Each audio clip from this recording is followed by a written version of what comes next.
I watch The Edge channel from time to time, and he recently announced Marginocephalian May, which goes on for a week, inviting people to put up anything to do with Marginocephalians. At the same time, I've had many requests over the years to do a collection video, so I thought to kill a bird and a half with one stone and show you at least some of my Ceratopsians. Marginocephalians are characterized by a bony shelf extending over the occipital region of the skull. There are two major clades. One is the Pachycephalosauria, for which I only have Pachycephalosaurus. This is my original from Carnegie, and you can see how stocky it is.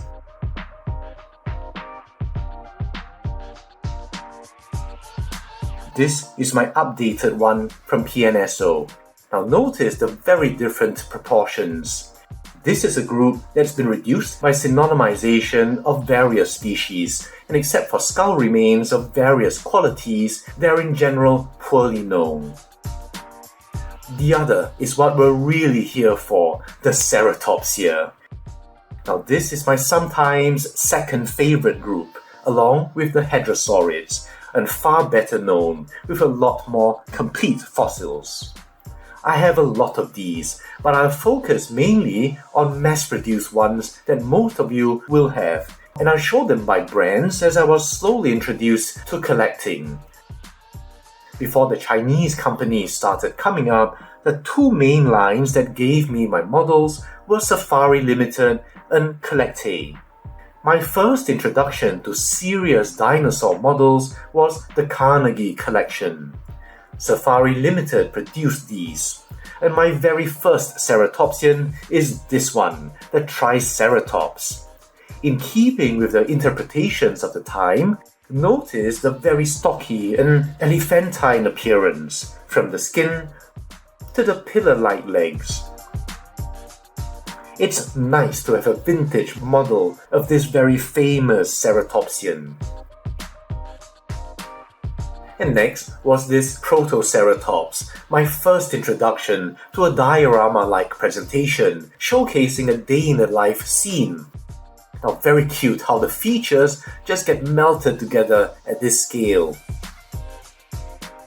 Though you can still see the effort made to introduce colour and dry brushing. Until now, I haven't seen modern models that feature the famous egg nest scene. And last, I got this Styracosaurus. And this was the first time I really appreciated similar scales across models. Now, Protoceratops I knew to be much smaller than Triceratops, but when you have pictures like this, and this, you don't quite realize how differently sized the famous Ceratopsians are. And finally, from Carnegie, I have this Triceratops version 2, an updated sculpt, and my first introduction to a more modern idea of Triceratops. You see here a more active pose, with somewhat more modern proportions,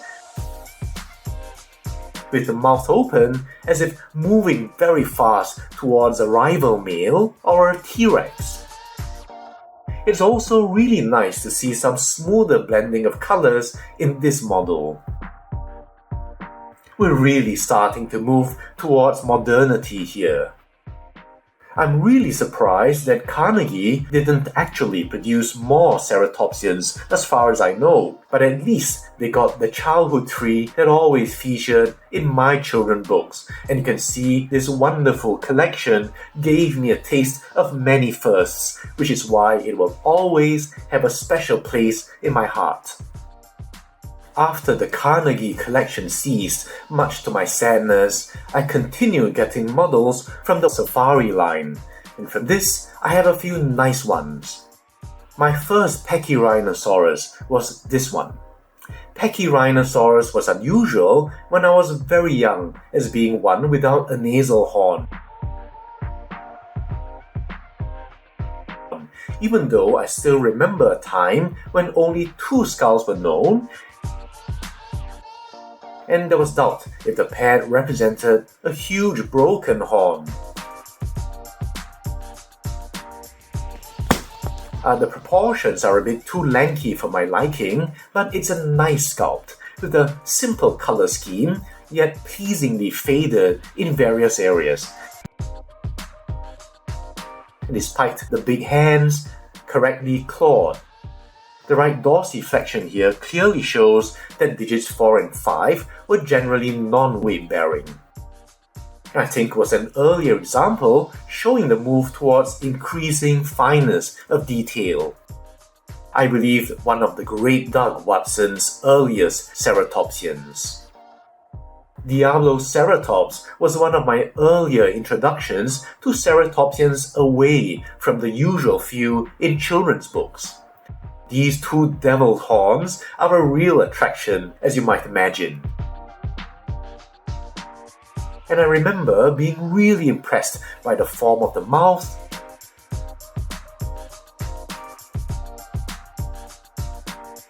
the beautifully red eye, especially sharply painted on the left, and just the new interpretation of forelimb posture shown here.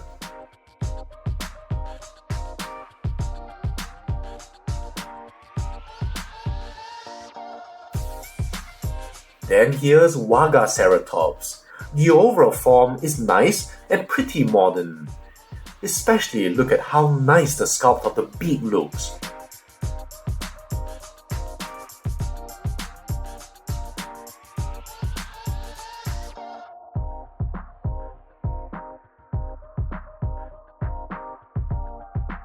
Though I'm a bit thrown off by these very large round hands, especially viewed from the front.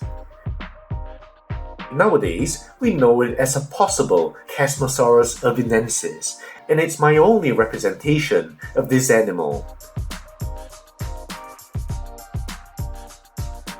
We then get to my two favorite wild safari ceratopsians, the Regaliceratops and the Nasutoceratops.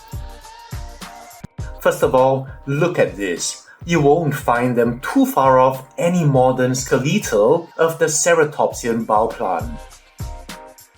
And unsurprisingly, they're by Doug Watson as well.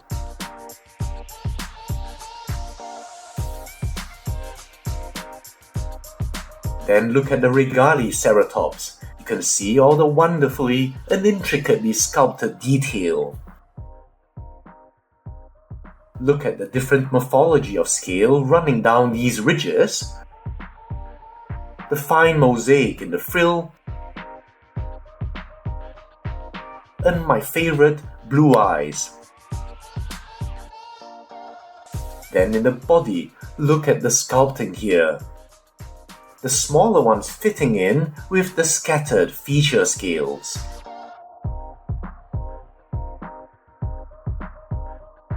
The only letdown is the flatly painted keratinous bits, like the horns and the occipitals, which would have made it perfect. It's a pity. And then the Nasutoceratops. You see here the perfect modern form of the hind limbs, the forelimbs, and how from the front the semi-sprawl with the inwardly turned hands. In my mind, this is how the skeletals I've admired from artists like Scott Hartman, Matt Dempsey, or random dinos fleshed out would look like. You can see how detailed the sculpt is, and really, except that today it might be finer with paint tabs like PNSO or Haolonggu to do it justice, it fits right in. Finally, there's this Triceratops, again by the great Doug Watson. If you're a fan of Triceratops, as it's most commonly depicted with modern proportions but with cheeks, nothing blasphemous in the brown horns, you can do absolutely no wrong getting this. The scale detail is rough by today's standards, and again, better paint tabs would have really brought it out. But I'd go so far as to say that if I didn't have or want the PNSO Triceratops, I'd be very happy if this was the only Triceratops I had. The form of the arms, the hands, the posture.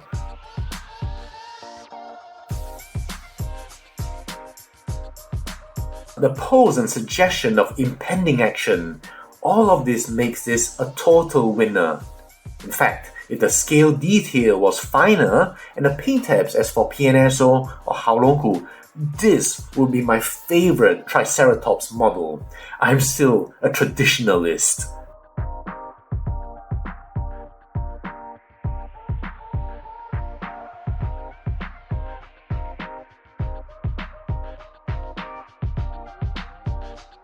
Collectae was the other major company I used to get my models from. They started out producing really cartoonish dinosaurs but pivoted into realism, and they've been really prolific, producing many models. They were especially at the forefront of giving us the newest discoveries and interpretations, and were always my first bet for who would be Johnny on the spot if a model of a recently announced dinosaur was offered. Here we have Torosaurus, for many years my only model of the genus. You see the ridiculous size of the frill, with an eye-catching color and a pattern that utilizes that billboard very well. And even the body is nice and bright, and so positively colored. An example of how even without subtlety in paint tabs, pattern and color can carry things through if the model is of a smaller and more forgiving size. Unfortunately, small size is the one regret I have for this important dinosaur. And speaking of color scheme, the very skunk-like palette of this Ceratopsians is one of my favorites. There is something so badass about this black and white, and with some effort made to actually fade colors in the face that really appeals to me.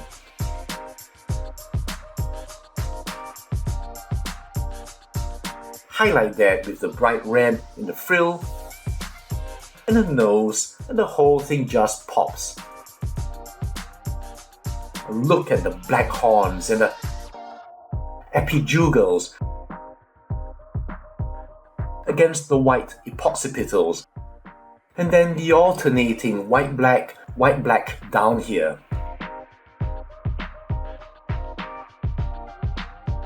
Just look at the color fade in the neck here, absolute stunner.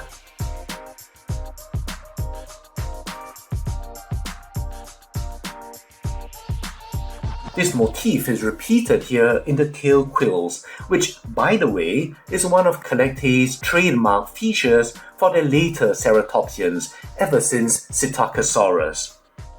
Perfect example of what Collectae can do with decent paint tabs.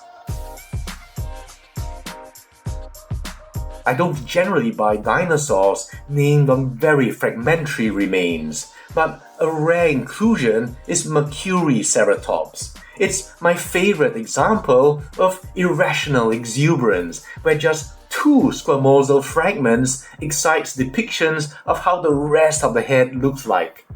Now, I think it's one thing where the skull is generally very similar in large tyrannosaurids, but in Ceratopsians, where there could be 101 permutations in terms of frill morphology, it's wonderful.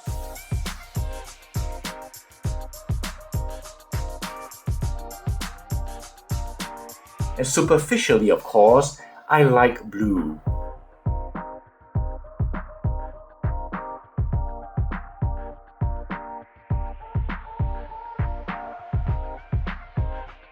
Next, we have three little fellows. It's sometimes nice to have little models that don't take up a lot of room. Regaliceratops I like because of the war mask paint. Now this is an example of how you can get away with simple paint tabs when a model is sufficiently small and any deficiencies less obvious.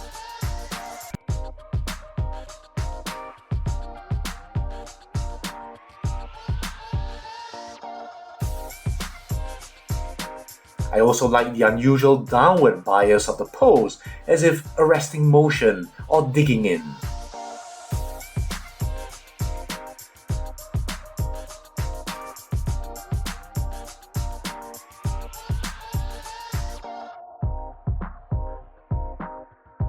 Then Utah Ceratops, which I really like because of the very muted colors. Is an example of how you can have a brown-based dinosaur but still very pleasing colors that create a certain mood. In this case, something very serene and soothing because of the tan or sand color. I also appreciate this dinosaur more since the Fowler & Fowler 2020 paper suggesting Utah Ceratops as the beginning of a lineage that ends with Anticeratops.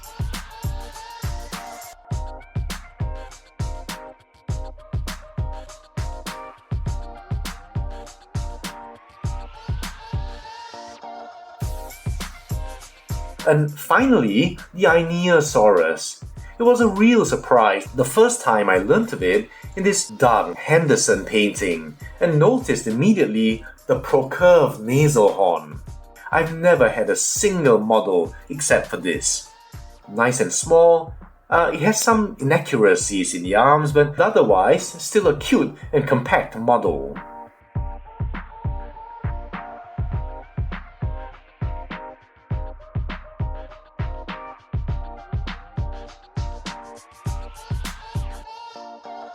Speaking of small, here's the Psittacosaurus, which is finely detailed, looking at the beak, the eyes, and then the rest of the body.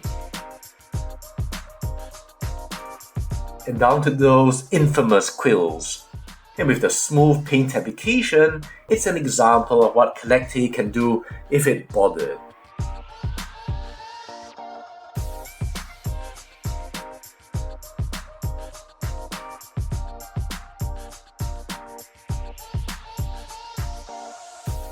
I should mention that against my better judgment, I bought the Collectate Deluxe Triceratops. I knew he was big, but not this big, and at this size, the very crude detail of the scalation is really hard to swallow.